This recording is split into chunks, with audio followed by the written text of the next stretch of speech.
So iOS 18.4 Beta 1 brings a new interesting feature to the otherwise horrible news app that I do not subscribe to because it's just not a very good app and I hate it. But if you go to the following tab and then press food, which has been there for a while, you'll see a bunch of stories related to food. But if you scroll up to the top, there's a new section called Recipe Catalog.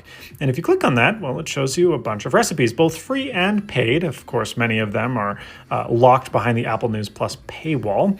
But if you click a recipe like this harissa butter steak with carrots, not only can you read the full story if you're an Apple News Plus subscriber, but you can also scroll down to see the ingredients and, of course, the directions for the meal, which is pretty cool.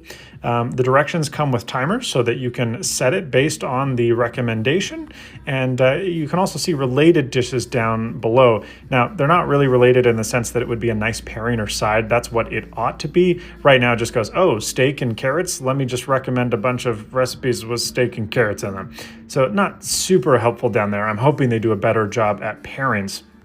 But you can also tap the ingredients off as you have them. It does not appear, unfortunately, that there is the ability to modify recipe quantity values based on how many servings you're hoping to have, which I'm really hoping they change because that is a basic functionality that is very awesome in most recipe apps.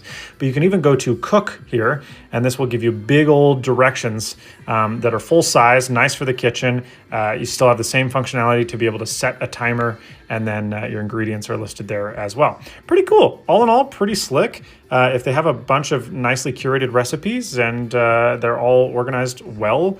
And by the way, of course, you can save a recipe or save a story that will show up inside of your saved recipes category.